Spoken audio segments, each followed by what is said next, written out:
જીટીવીએલ Jamnagar news દ્વારા છેલ્લા કેટલાક સમયથી શહેરમાં નગરજનોને સ્મશાનમાં અગ્નિ સંસ્કાર વિધિના નાણાં ચૂકવવા ન પડે અને આ સેવા સૌને વિના મૂલ્યે પ્રાપ્ત થાય તે માટેની ઝુંબેશ ચલાવવામાં આવે છે।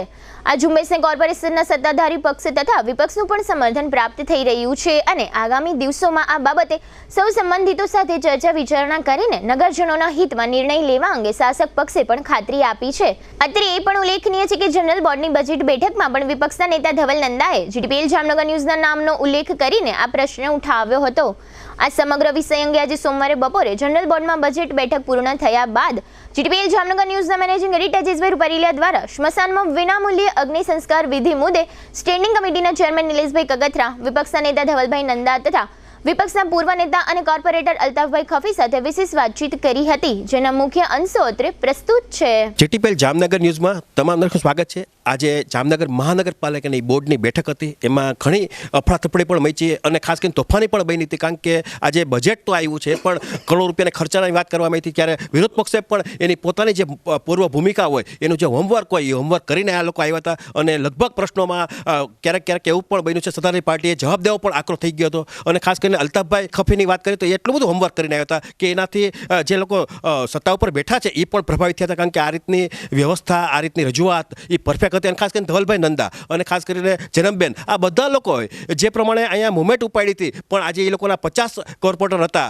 પણ જ્યારે વિરોધ પક્ષ લેવલે કહીએ તો 2, 4, 5 એવા બોલતા હતા, પણ લોકોને બધાની બોલતી પણ એને બંધ કરી દીધી હતી। પણ આજે ખરેખર લોકોના આ જે કંઈ હતી એક જાતની તંદુરસ્ત હરીફાઈ હતી, આમાં કોઈ જાતનું બીજું કંઈ રાગદેશ નહોતો, પણ લોકોને પણ મજા આવી, આનંદ પણ આવ્યો અને ખાસ કરીને સત્તાધારી પાર્ટીનું ધ્યાન પણ દોરણ કંઈ ખોટા ખર્ચા ન કરો, આવક વધારો, એ પ્રમાણે ઘણી રજૂઆત હતી અને પરફેક્શન પણ બહુમતી હોય એટલે બજેટ તો મંજૂર થાય જ। પણ આજે એક મુદ્દો એવો હતો સ્મશાન ગૃહનો, ખાસ કરીને અમારી એક જીટીવીએલ જામનગર ન્યૂઝની છેલ્લા ઘણા સમયથી એક ઝુંબેશ છે કે ભાઈ જામનગરના લોકોને અંતિમ સંસ્કારની જે વાત છે એ ફ્રી ઓફ ચાર્જ થવું જોઈએ, કારણ કે એક જાતનો એક ભાવ પણ જોડાઈ જાય છે કે આવા આ રીતના પૈસા ઉઘરાવાય નહીં, આપણે લોકો શરમજનક છીએ, આ બાબતના હિન્દુ શાસ્ત્ર પ્રમાણે આપણે ખરાબ રસ્તે છીએ, તો એના માટે થઈને લગભગ સેન્ટરોમાં આ બાબતની ફ્રી ઓફ વ્યવસ્થા થાય છે। તો આજે છેલ્લા ઘણા સમયથી હતી પણ એ ઝુંબેશને રંગ લાવ્યો છે અને ખાસ કરીને ધવલભાઈ નંદાએ પણ અમારા જીટીવીએલ જામનગર ન્યૂઝના નામજોગ આજે એ બાબતની બોર્ડની અંદર પણ રજૂઆત કરી છે। ખરેખર અમે પણ ગર્વ લઈએ છીએ કે હવે આ પ્રશ્ન છે એ પ્રશ્ન ઉકેલાઈ જાય એવું લાગે છે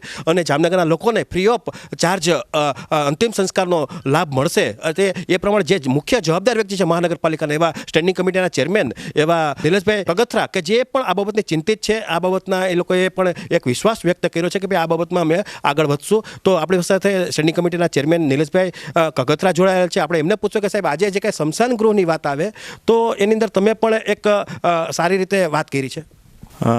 જયેશભાઈ, આપને જે વાત આપણે કરી કે આજના જનરલ બોર્ડની અંદર અફડાતફડી મચી હતી અને જવાબ દેવો પણ ભારે પડ્યો હતો, તો આપને એ બાબતમાં પહેલાં સ્પષ્ટતા કરી દઉં કે આ વખતે પહેલીવાર એવું બન્યું છે કે દરેક સભ્ય, કે ચાહે સત્તાધારી પક્ષના હોય કે વિપક્ષના હોય, દરેક સભ્યએ તંદુરસ્ત અને નિષ્પક્ષ ચર્ચા એને કરી છે।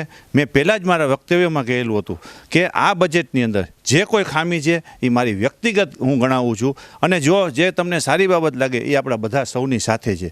રહી વાત સ્મશાનની, તો સ્મશાનની માનનીય વિરોધ પક્ષના નેતા શ્રી ધવલભાઈની જે રજૂઆત આવી છે, એમને જે ચિંતા વ્યક્ત કરી છે એ બાબતમાં મેં મારી સ્પીચમાં પણ એમને ખાતરી આપી છે કે આ સ્મશાન જે બનાવવાનું છે, ત્રીજું સ્મશાન, આપને ખબર હોય તો કોરોના સમયે આપણી પાસે 2 સ્મશાન હતા અને ત્રીજું સ્મશાન કબીર આશ્રમનું જે છે એની અંદર મહાનગરપાલિકા દ્વારા અંદાજે 1 કરોડ જેવી માતબર રકમ એને આપી અને આપણે એ ડેવલપ કરવા માટે એને સહકાર આપ્યો છે।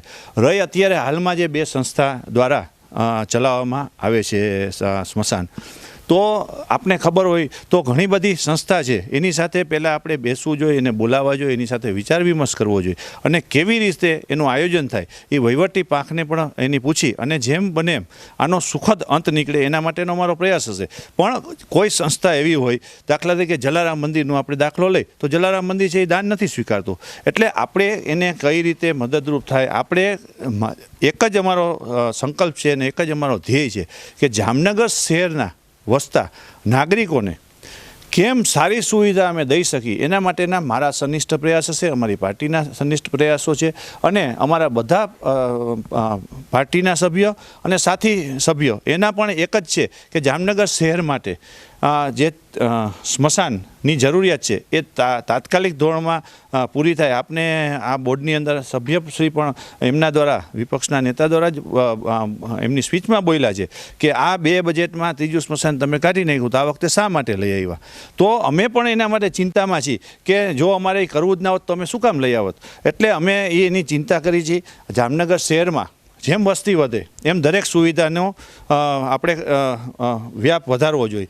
એટલે આપણે 2 સ્મશાન છે અત્યારે હાલમાં કાર્યરત છે. એ 2 સ્મશાન જ્યાં કાર્યરત છે એની જગ્યાએ લાલપુર રોડ ઉપર કે જ્યાં વસ્તી વધે છે, જામનગર શહેરનું ડેવલપમેન્ટ એ બાજુ વધારે છે, તો એ અમારી વહેલામાં વહેલી એ બાજુની અંદર જેમ જગ્યા અમને મળશે અને દરેકને કોઈ પણ વ્યક્તિને સ્મશાન નડતરરૂપ ના થાય, કેમ લોકોને ઉપયોગ થઈ શકે, સારી રીતે ઉપયોગી થઈ શકે એવું અમારા દ્વારા આ સ્મશાનનું સર્વે કરી, જગ્યાનો સર્વે કરી અને એની અંદર દરેકના અભિપ્રાય લઈ અને અમે એ સ્મશાન છે એ વહેલામાં વહેલી તકે કાર્યરત થાય એના માટે અમે કાર્ય કરવા તૈયાર છે. ખાસ કરીને વાત એટલી છે કે ગાંધીનગર જે સ્મશાન છે એ રિલાયન્સ ટોટલી એને ફંડ પૂરું પાડે છે, એટલે ત્યાં ઓલરેડી ફ્રી ઓફમાં જે લોકોને અંતિમ સંસ્કારનો લાભ મળે છે. વાત આવી આદર્શ સ્મશાન ગૃહ એટલે સોનાપુરી કે જેનું વર્ષો જૂનું સ્મશાન ગૃહ છે, લોકોનો ત્યાં લગાવ હોય, લોકોને એક શ્રદ્ધા હોય, ત્યાં વિશ્વાસ હોય, ત્યાં અંતિમ ક્રિયા કરવાનો વધારે પડતો એ લોકો વાત બને છે. તો ત્યાં 1500થી લગભગ આસપાસ ખર્ચો થાય છે લોકોને. તો એ ખર્ચાની જે વાત આવે છે એ પહોંચી વળવા માટેની વ્યવસ્થા, જ્યારે કે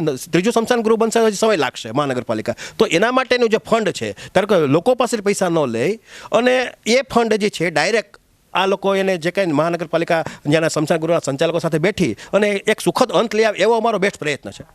ના, તમારો પ્રયત્ન છે એમાં અમે તમે જ્યાં જ્યાં અમારી જરૂરિયાત હોય એમાં તમે જણાવજો. આપણે હમણાં જ આ વિષય અમારી ધ્યાનમાં આવ્યો છે, એ વિષયમાં આપણે બધા સાથે મળશું અને એની અંદર બધા બેસી અને કેમ એ વિષયની અંદર આપણે પોઝિટિવ એનું આપણે પરિણામ લઈ આવી શકીએ એ બાબતમાં આપણે ચોક્કસ એ બાબતમાં આપણે આગળ વધશું. અને આપણે આ જે આપની જે લાગણી છે એ લાગણીની અંદર જે આપની લાગણી છે એ જ અમારી લાગણી છે અને એ જ ક્યાંક વિપક્ષના નેતાની લાગણી છે. એટલે એ આપનું જે અત્યારે સૂચન મળેલ છે એ સૂચનની અંદર પુખ્ત વિચાર કરી અને કેમ આની અંદર પોઝિટિવ આપણે આગળ વધી શકીએ એના અમારા પ્રયાસો હશે. ખાસ કરીને આની અંદર વાત કરીએ ખર્ચાની, તો લગભગ અંદાજે 50 લાખ રૂપિયા જેવો વાર્ષિક ખર્ચો લાગતો હશે. તો એમાં અમે લોકો જીટીપીએલ જામનગર ન્યૂઝે એવી તૈયારી બતાવી છે કે ભાઈ 1 લાખ રૂપિયા દર વર્ષે અમારે જ્યાં સુધી હું જીવું છું વ્યક્તિગત, જયેશ રૂપારેલિયા જ્યાં સુધી જીવે છે ત્યાં સુધી તમને લોકોને એટલે ટૂંકમાં આ સ્મશાન ગૃહના ખર્ચા પાછળ મળશે અને એવા 50 લોકોને આપણે એક મોટી ટીમ બનાવીએ કે જેથી ખર્ચો પણ કવર થઈ જાય અને ખાલી મહાનગરપાલિકા છે એનું ધ્યાન રાખે. ચોક્કસથી આપનું જે સજેશન છે એ બાબતમાં પુખ્ત વિચારણા માગી લઈએ છે, કારણ કે એ જે સંસ્થા છે અત્યારે જે સંસ્થા ચલાવે છે એ સંસ્થાના આપણા જે વિચારો છે એ સંસ્થા સાથે બેસવું પડે, એ સંસ્થા સાથે ચર્ચા વિચારણા કરવી પડે. મેં આપને પહેલાં જ જણાવ્યું કે આપણે કોઈ તમે 1 લાખ રૂપિયા દેવા તૈયાર છો પણ એ 1 લાખ રૂપિયા લેવા એ સામેની સંસ્થા છે એ તૈયાર ના હોય તો આપણે એ બંને વસ્તુના બંને પાસા વિચારવા પડે અને બંને પાસા વિચારી અને કેમ આની અંદર સુખદ અંત આવે એના અમારા સનિષ્ઠ પ્રયાસો રહેશે. આ જ રીતે આપણી સાથે એક વિરોધ પક્ષના નેતા અલ્તાફભાઈ ખફી પણ જોડાયેલા છે અને ખાસ કરીને ધવલભાઈ નંદા પણ જોડાયા છે. બંને વિપક્ષી છે, આ સ્મશાન ગૃહ બાબતની ચિંતા કરે છે. તો ધવલભાઈને પૂછશું કે ધવલભાઈ આ બાબતે આપનો શું વાત છે? જેમ નિલેશભાઈએ વાત કરી કે જલારામ મંદિર ટ્રસ્ટ છે જે દાન નથી લેતું, પણ આપણું જે સોનાપુરી સ્મશાન છે ત્યાં વર્ષોથી આ લોકો દાન આપે છે, એટલે એમાં કોઈ દાન લેવાની ન લેવાની તો કોઈ વાત જ નથી. નિલેશભાઈએ ચોક્કસપણે એવું મને કીધું છે કે આપણે સ્મશાનના જે સંચાલકો છે તેના સાથે બોલાવી તેના સાથે મિટિંગ કરશું અને આપણાથી બનતા પ્રયાસો કરી અને લોકોને જે ચાર્જ ચૂકવવો પડે છે તેના માટે આપણે તેને આ ચાર્જમાંથી મુક્તિ આપવા માટેના પ્રયત્ન કરશું. આ જ રીતે આપણી સાથે અલ્તાફભાઈ ખફી પણ આ બાબતે એના પોતાના વિચારો રજૂ કરવા માગે છે. સાહેબ, આ બાબતે આપનો શું મંતવ્ય છે? સૌ પ્રથમ તો હું જીટીપીએલ ન્યૂઝને અને ખાસ કરીને તમને ખૂબ અભિનંદન આપું છું. જે અમારા ચેરમેનશ્રીએ વાત કરી કે 2 વર્ષ બોર્ડમાંથી કાઢી નાખ્યું, અમારી નિયત સાચી છે એટલે અમે લઈ આવ્યા. એ લેવામાં પણ ક્યાંક ને ક્યાંક તમારો હાથ સ્પષ્ટ દેખાય છે. પહેલી વાર આ જનરલ બોર્ડમાં પોઝિટિવ ચર્ચા થઈ.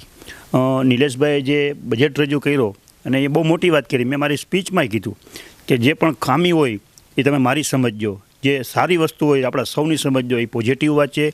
અત્યારે ક્યાંક અમને નિલેશભાઈ ઉપર અપેક્ષા દેખાઈ છે કે આ ત્રીજું સમસાન જામનગરને હવે મળશે. અત્યારે અમે પોઝિટિવ એટલા માટે કહીએ છીએ કે નિલેશભાઈએ બધી રીતે અમને ખાતરી આપી છે. મહિનો, 2 મહિના, 3 મહિના, 4 મહિના એની ટેન્ડર પ્રક્રિયા થશે, જમીનની ખરીદી થશે, ડેવલપ થશે. અમે નિલેશભાઈને અભિનંદન મળ્યું. વિપક્ષ એટલે એવું નથી કે બધી વસ્તુમાં વિરોધ કરવાનું. ક્યાંક સારી વસ્તુ હોય તમે એના વખાણ પણ કરીએ. નિલેશભાઈને કંઈ જ સાથોસાથ જો આ પ્રક્રિયા ક્યાંય કોઈના દબાવમાં આવી, ક્યાંક કોઈના બિલ્ડરોના દબાવમાં આવી, ક્યાંક પાર્ટી કે સંગઠનના દબાવમાં નથી થઈ તો અમે તમારી ઓફિસ સામે પણ ધરણા કરશી, તમારા સામે પણ ધરણા કરશી. અત્યારે નિલેશભાઈની વાત એકદમ પોઝિટિવ છે. એની સ્પીચમાં પણ પોઝિટિવ લીધી, તમારા ઇન્ટરવ્યૂમાં પણ પોઝિટિવ લીધી. અમે એના વાતને વખાણીએ છીએ. અમારો તો હેતુ એમ છે જામનગર શહેરની પ્રજાને ત્રીજું સ્મશાન મળવું જોઈએ. અને ખાસ ફ્રી ઓફ મળવું જોઈએ. અત્યારે જે ચાલુ છે એમાં પણ ખર્ચો ન થવો જોઈએ. કોઈ પણ મહાનગરપાલિકા સંચાલિત હોય ને જયેશભાઈ એટલે ફ્રી ઓફ જોઈએ. અત્યારે પૈસા એટલે ચૂકવવા પડે છે કે આપણા પાસે આપણું મહાનગરપાલિકાનું સંચાલન સ્મશાન નથી. અત્યારે જે પ્રાઇવેટ ટ્રસ્ટનું જે ટ્રસ્ટના અલગ કાયદા હોય, અલગ રૂલ્સ હોય. અમારા નેતાશ્રીએ પણ બહુ સારી વાત કરી કે જ્યાં સુધી આપણું સ્મશાનનું નવું ડેવલપ ના થાય ત્યાં સુધી આનો બધો ખર્ચ મહાનગરપાલિકા ઉપાડે. જો મહાનગરપાલિકાને ખર્ચ ના ઉપડતો હોય તો અમારા નેતાએ તૈયારી દેખાડી, તમે તૈયારી દેખાડી, એમાં સત્તાધારી પક્ષને એની તૈયારી દેખાડવી સ્વાભાવિક છે. હાલ જ્યાં સુધી નવું સ્મશાન ના થાય ત્યાં સુધી જો મહાનગરપાલિકામાં ખર્ચ ઉપડે તો માનું જો કંઈ મોટી વાત નથી. અને મહાનગરપાલિકાનું સ્મશાન બની જશે તો માનું છે તો ફ્રી ઓફ જ હશે. એટલે આ રીતે તમે જોયું કે આ બધા વિદ્વાન લોકો છે અને ખાસ કરીને જાહેર જીવનમાં વર્ષોથી એક્ટિવ છે કોર્પોરેટર તરીકે, અને ખાસ કરીને નિલેશભાઈ, આ બધા લોકોને એક આ વખતે પણ લાગણી એક જોડાઈ ગઈ છે. એટલે આવતા દિવસોમાં મને જ્યાં સુધી વિશ્વાસ છે ત્યાં સુધી લગભગ 2, 4, 6 મહિનામાં જ આ બાબતનો એક